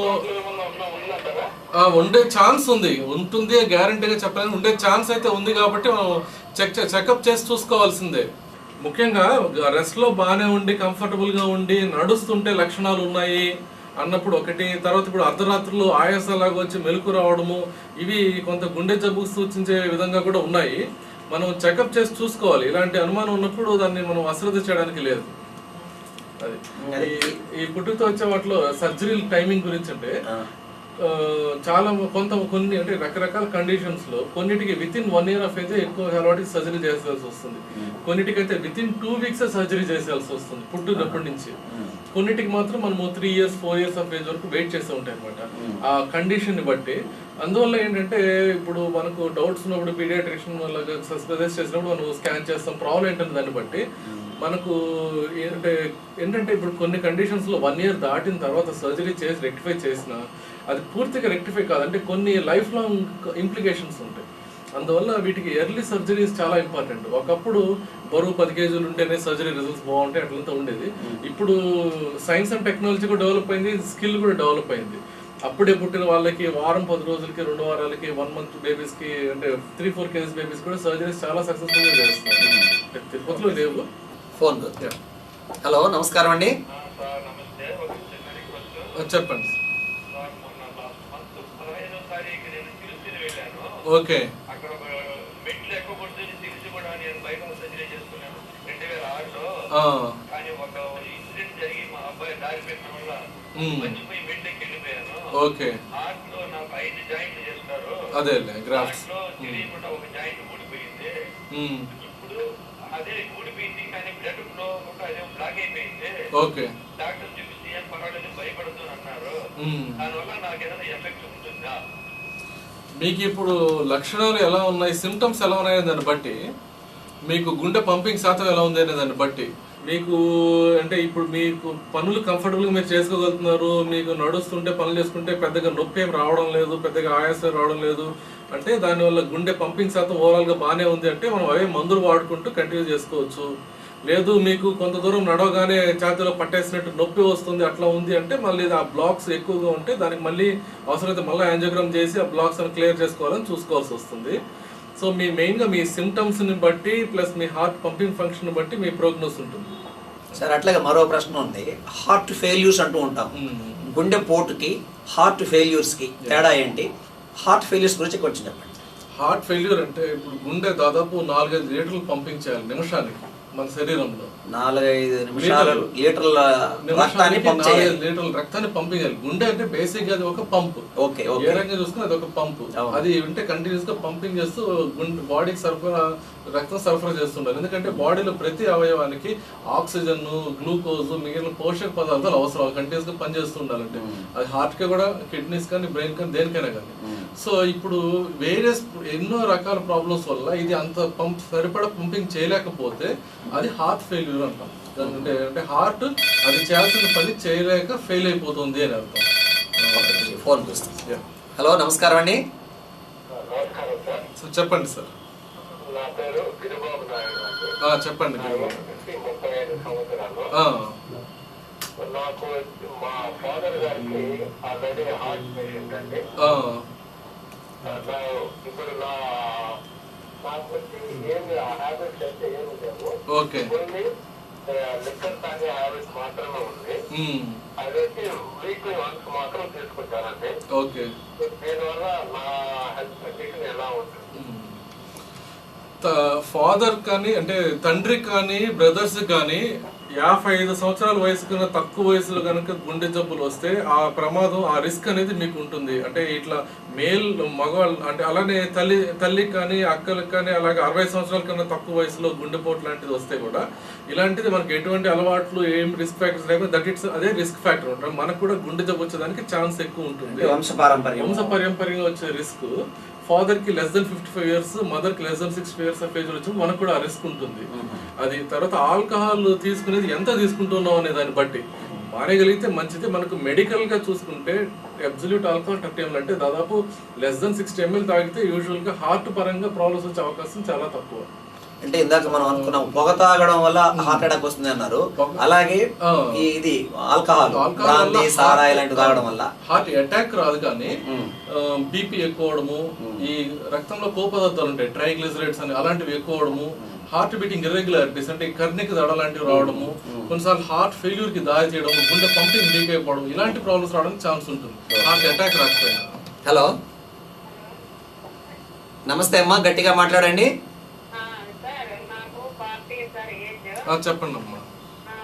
చాలా నడుము నొప్పి ఎక్కువ వేస్తుంది సార్. కాలు కుడుకాలు పక్క గాయం లాగా ఇక్కడ ఎన్ను ముక్క ఉంది కదా సార్, ఇక్కడ కుడికాలు దగ్గర ఎముక దగ్గర చాలా చిన్న గాయం లాగా ఇదైపోయింది, కాయ లాగా కాస్తుంది. అది కాసి చీప్ పట్టుకి చీప్ వచ్చేసింది సార్. ఆ ఓరు కూడట్లేదు సార్, అది అట్లే ఉంది. కానీ నడుము మాత్రం చాలా నొప్పి వేస్తుంది సార్. నిలబడుకోలేము, పడుకోలేము. అదే మీరు ఒకసారి ఆర్థోపెడిషన్ ని సంప్రదించాలి. మీరు చెప్పే లక్షణాలు అంటే ఈ నడుము నొప్పి, కాళ్ళకి సంబంధించిన ఆర్థోపెడిషన్ సంప్రదించాలి. ఒకటి ఆ పుండు మానడం లేదు అంటే ఆ కాలుకి రక్త సరఫరా తగ్గిందో ఏమో అనేది కూడా చూసుకోవాల్సి వస్తుంది. షుగర్ ఏమైనా ఉందో లేదో కూడా చూసుకోవాల్సి వస్తుంది. మీరు అంత అశ్రద్ధ చేయకుండా, అంత మానకుండా, అంత హోల్ పడింది అట్లా ఉన్నప్పుడు మీరు ఎర్లీగా ఆర్థోపెడిషన్ ని కన్సల్ట్ చేయండి అమ్మా. ఆల్కహాల్ గురించి ఇప్పుడు స్మోకింగ్ లో ఒక్క సిగరెట్, ఆల్కహాల్ వల్ల గుండెపోటు రాకపోయినా ఇతర గుండె జబ్బులకి సంబంధించిన సమస్యలు వచ్చేదానికి ఛాన్స్ ఉంటుంది. అంటే ఒకప్పుడు ఆల్కహాల్ ఇంకా ఆరోగ్యానికి మంచిది అనే అపోహ కూడా ఉండేది. ఆల్కహాల్ అనేది ఆరోగ్యానికి మంచిది అనేది అపోహే, అది కరెక్ట్ కాదు. దానివల్ల ఏదైనా ఒకటి రెండు అంటే ఈ గుడ్ కొలెస్ట్రాల్ లెవెల్స్ పెరగడం అనేది ఏదైనా ఒకటి రెండు మైనర్ అడ్వాంటేజ్ ఉన్నప్పటికీ ఓవరాల్ గా ఉన్న డిసడ్వాంటేజెస్ చూసుకుంటే అది మంచిది కాదు అనేది మనకు ఇప్పుడు డౌట్ క్లియర్. కొంతమంది చెబుతూ ఉంటారు ప్రసవించిన తర్వాత బాలింతలకు 1 స్పూను ఆల్కహాల్ అదే బ్రాందీ లాంటిది తాగిస్తే మంచిది అని అంటున్నారు అని అంటూ ఉంటారు. ఇది ఎంతవరకు వాస్తవం? మెడికల్ గా అయితే హలో, నమస్కారం అండి. చెప్పండి చంద్రశేఖర్ గారు. ఓకే.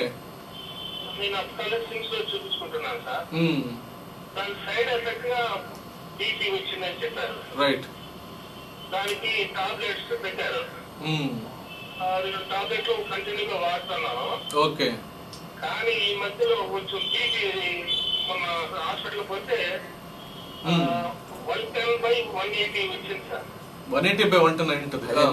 అదే 110/180 అంటే పైది ఎక్కువ ఉంటుంది కదా, 180/110 కానీ 110/80. ఓకే సార్, చెప్పండి. అది ఎక్కువగా తెలిసింది నాకు, చెమట్లు పట్టింది. ఓకే. అక్కడ నేను డాక్టర్ దగ్గర చూపించుకుంటే వాళ్ళు అమ్లాంగ్ 5 టాబ్లెట్ ఇమీడియట్లీగా ఇచ్చారు. ఓకే. అది వేసుకున్న తర్వాత కొద్దిగా కంట్రోల్ అయింది, బాగానే ఉంది. ఓకే. కానీ అది టాబ్లెట్ కంటిన్యూగా వాడుతున్నాను. అది వాడచ్చా వాడవద్దా, లేదంటే మీరు ఏ టైంలో రమ్మంటారు? అదే వాడచ్చు. అమ్లాంగ్ 5 mg టాబ్లెట్ కూడా మంచిది, అది కూడా వాడుకోవచ్చు. మనకు బీపీ కంట్రోల్ అనేది అవ్వాలి. 140/90 కన్నా బీపీ తక్కువకి రావాలి. ఇప్పుడు ఎలాగో స్టార్ట్ చేశారు కాబట్టి అదే టాబ్లెట్ కంటిన్యూ చేసుకుని బీపీ చెకప్ చేసుకుని ఒక చార్ట్ లాగా మెయింటైన్ చేయండి. డే టు టైం వేసి ఎంత బీపీ ఉంది అనేది మనం అది మెయింటైన్ చేసుకుని 140/90 140/90 కన్నా తక్కువ వస్తుందా లేదా అని చూసుకొని ఒకవేళ ఎక్కువగా ఉంటే అది డోస్ పెంచుకోవడమో లేకపోతే దాన్ని కొంచెం మార్చుకోవడమో చూడాల్సి వస్తుంది. మీరు కొన్ని రోజులు ఇంకోటి అదనంగా ఏంటంటే ఈ ఆహారంలో ఉప్పు తగ్గించడము, రెగ్యులర్గా వాకింగ్ అని ఏదో ఒక రకమైన ఎక్సర్సైజ్ చేయడము, వెయిట్ తగ్గడానికి ట్రై చేయడం కూడా చేయండి. అవి కూడా ఫాలో అయ్యి టాబ్లెట్ కూడా వేసుకొని బీపీ 140/90 కన్నా ఎక్కువగా ఉంటే మనం దానికి టాబ్లెట్స్ డోస్ అడ్జస్ట్ చేసుకోవాలి. ప్రేక్షకులు గమనించాలి, అనుకున్న కార్యక్రమం మనం వ్యవధి అయిపోవస్తుంది. మరో 5 నిమిషాల్లో ముగించేస్తున్నాము కార్యక్రమాన్ని. కాబట్టి మీరు ఫోన్లు చేయడం మానండి. దయచేసి డాక్టర్ గారు కొన్ని సలహాలు ఇస్తారు మనకు, దాన్ని మాత్రమే విన్నాము. మధ్యలో నాది ఒక 2 ప్రశ్నలు ఉన్నాయి. రైట్ సరే, మనం ఇందాక అనుకున్నాము బ్రాందీ అది బాలింతలకు కాస్త ఒక స్పూన్ ఇవ్వడం అనేది ఎంతవరకు సమంజసం? మెడికల్ గా చూసుకుంటే దానివల్ల ఉపయోగం అనేది ఎక్కడ మనకు ఆధారాలు లేవు. దానివల్ల ఉపయోగం ఉంటుందని అనుకోవడం లేదు. ఒక స్పూన్ బ్రాందీ వల్ల నష్టం ఎవరికి రాకపోవచ్చు, కానీ వాళ్ళు దాని వల్ల అది మంచిదని కానీ దానివల్ల లాభం అని చెప్పడం కూడా కరెక్ట్ కానే కాదు. అట్లాగే పొగ తాగే వాళ్ళకన్నా కూడా పొగ తాగే దానికి పక్కన ఉన్న వాళ్ళకి ఎక్కువ జబ్బు వస్తుందని కూడా అంటూ ఉంటారు. పొగ తాగే వాళ్ళకి పక్కన ఉన్న వాళ్ళకి కూడా జబ్బు వస్తుంది, కానీ వాళ్ళకన్నా ఎక్కువ అని కాదు. అంటే ప్యాసివ్ స్మోకింగ్ అంటాం. పొగ తాగే వాళ్ళకి అంటే మెయిన్ ఎక్కువ వాళ్ళకి కూడా వస్తుంది కంపల్సరీగా. That is called passive smoking. బహుశా ఇదే ఆఖరి కాలం అనుకుందాము. హలో, నమస్కారం అండి. చెప్పండి అమ్మా, చెప్పండి. అంటే చెప్పండి. అదే మా భార్యకు ఒకసారి నొప్పి వచ్చినదని రిలాక్సర్ తీసుకున్నాం సార్. తర్వాత వాళ్ళు చూసి ట్రీట్మెంట్ ఇచ్చినారు, కానీ ఇప్పుడు అప్పుడప్పుడు నొప్పి వస్తుంది. అంటే అదే ఈ నొప్పి ఎడం పక్క ఒకటే స్పాట్ లో సూదులతో పొడిచినట్టుగా అట్లా ఉంది. అది గాలి పీలిస్తే ఎక్కువవుతుంది, నొక్కితే ఎక్కువవుతుంది అంటే అది గుండె జబ్బు అయ్యే అవకాశం లేదు. జనరల్ గా చాలా మందికి ఆహారం సరిగ్గా తీసుకోకపోవడం వల్ల లేకపోతే ఇట్లా కండరాలు నొప్పులు ఇలాంటివి ఉండడానికి ఛాన్స్ ఎక్కువ ఉంటుంది. అలా కాకుండా నడుస్తుంటే పనులు చేసుకుంటే నొప్పి ఎక్కువ అవుతుంది, దాంతోపాటు ఊపిరి అన్నట్టు ఆయాసం వస్తుంది, నొప్పి వచ్చినప్పుడు చెమటలు పడుతుంది, ఇలాంటివి ఉంటే మాత్రం అది గుండె జబ్బు అయ్యే అవకాశం ఉంది. కాబట్టి చెకప్ చేసుకోవాలి. డాక్టర్ గారు అట్లాగే ఇంకొక మాట, కొంతమంది నాకు ఊపిరి కుట్టు పట్టేసింది, గాలి పచ్చిన కాలేదు, చాలా కష్టంగా ఉంది అంటుంటారు. ఊపిరి కుట్టు పట్టింది అనేటువంటి మాట వాళ్ళ నోట్లో నుంచి వస్తుంది.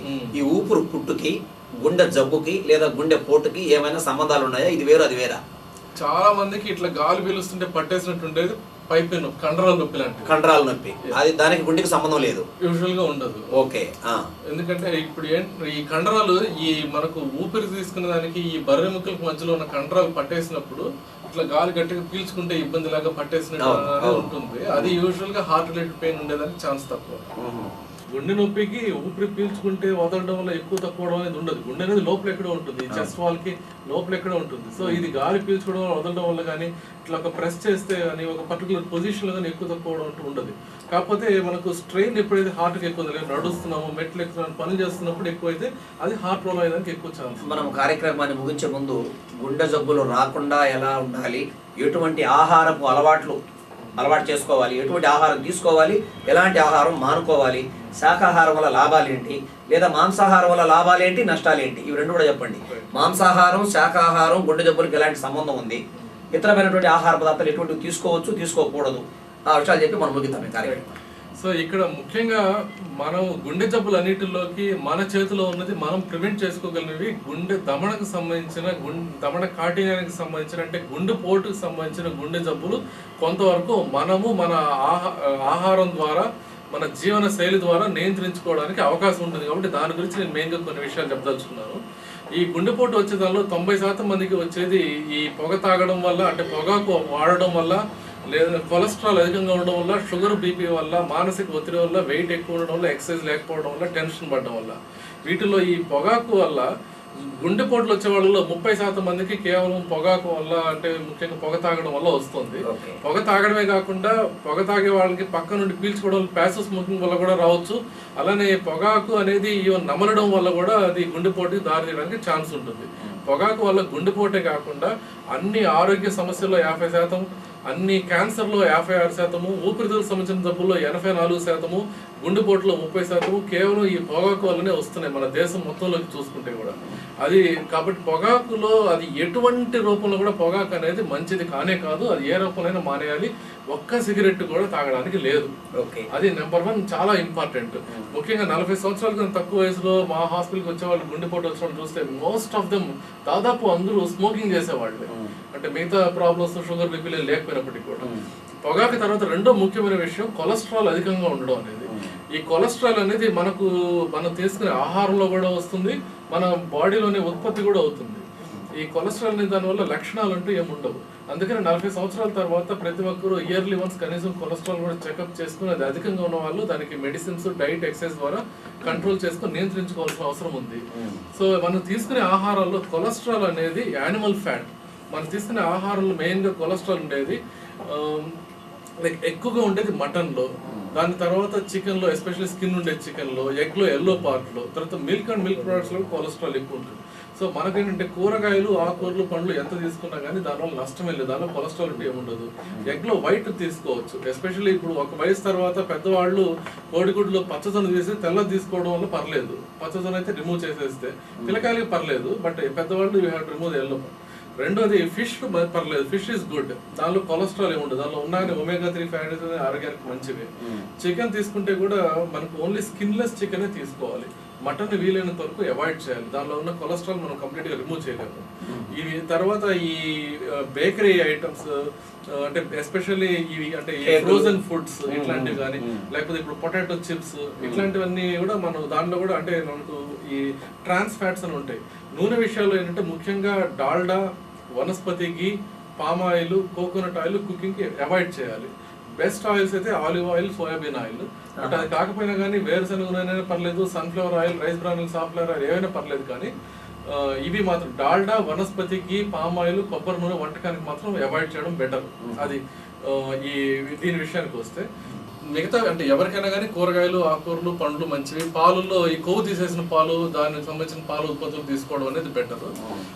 తర్వాత ముఖ్యంగా షుగర్ ఉన్న వాళ్ళకి ఈ రిఫైన్డ్ కార్బోహైడ్రేట్స్ అంటే లైక్ చక్కెర బెల్లంతో చేసినట్టే sweets, ice creams, chocolates, cool drinks, cakes ఇవన్నీ కూడా వీళ్ళంత వరకు అవాయిడ్ చేయాల్సి వస్తుంది. ఈ కొలెస్ట్రాల్ తర్వాత ఇంకొకటి ఏంటంటే షుగరు, బీపీ. షుగర్, బీపీ వల్ల కూడా చాలా మందికి లక్షణాలు అంటూ ఏమి ఉండవు. కాబట్టి ఖచ్చితంగా 40 సంవత్సరాల తర్వాత ప్రతి ఒక్కరు మినిమం సంవత్సరానికి ఒకసారి ఇవన్నీ చెకప్ చేసుకుంటూ ఉండి, ఒకవేళ కనుక అలాంటివి ఏమైనా ఉంటే దాన్ని డాక్టర్ గారి సంప్రదింపుతో కంట్రోల్లో పెట్టుకోవాలి. సో ఇంకొక విషయం ఏంటంటే వెయిట్ ఎక్కువగా ఉండడం. వెయిట్ అనేది మన హైట్ని బట్టి వెయిట్, దానికి బాడీ మాస్ ఇండెక్స్ అనే ఒక కొలమానం ఉంది. అంటే weight in kgs by height in meters whole square అనేది 18 to 23 బాడీ మాస్ ఇండెక్స్ అనేది ఉండాలి. 20 to 25 over weight, more than 25 obesity. So weight ఎక్కువగా ఉన్న వాళ్ళు ఆ వెయిట్ ని నియంత్రించుకోవడానికి ఎంతైనా ట్రై చేయాలి. డైట్ ద్వారా, ఎక్సర్సైజ్ ద్వారా వెయిట్ తగ్గడానికి ట్రై చేయాలి. మనం బాగా ఎక్కువ ఒబేస్ గా ఉంటే, ఎక్కువ స్థూలకాయ ఉంది అన్నప్పుడు పూర్తిగా నార్మల్ రాకపోయినా మనం కనీసం 10% ఆఫ్ అవర్ బాడీ వెయిట్ మనం తగ్గించుకోగలిగితే కూడా దానివల్ల ఆరోగ్యపరంగా హెల్త్ బెనిఫిట్స్ అనేవి చాలా ఎక్కువగా ఉంటాయి. అది చాలా ఇంపార్టెంట్. తర్వాత అఫ్ కోర్స్ అంటే ఇది డైట్, షుగర్, బీపీలు ఉంటే అవి కంట్రోల్ చేసుకునే ఈ వెయిట్. తర్వాత ఎక్సర్సైజ్, రెగ్యులర్ ఎక్సర్సైజ్ అనేది చాలా అవసరం.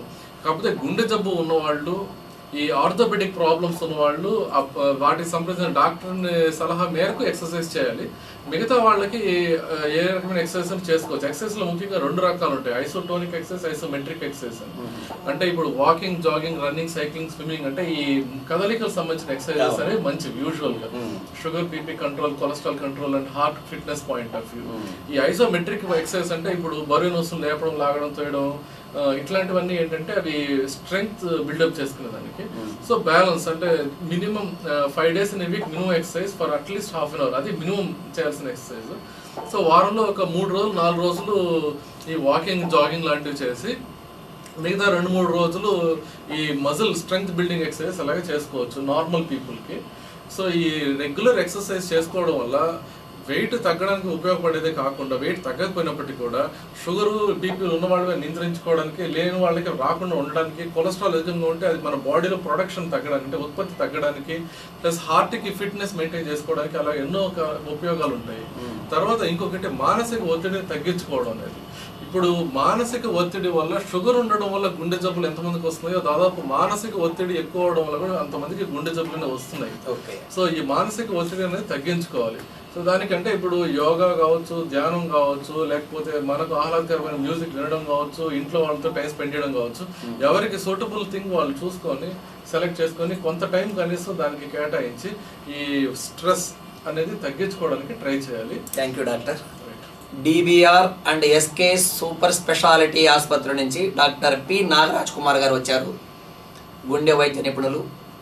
అనేక ప్రశ్నలకి చాలా సందేహాలు తీర్చారు, సమాధానాలు చెప్పారు.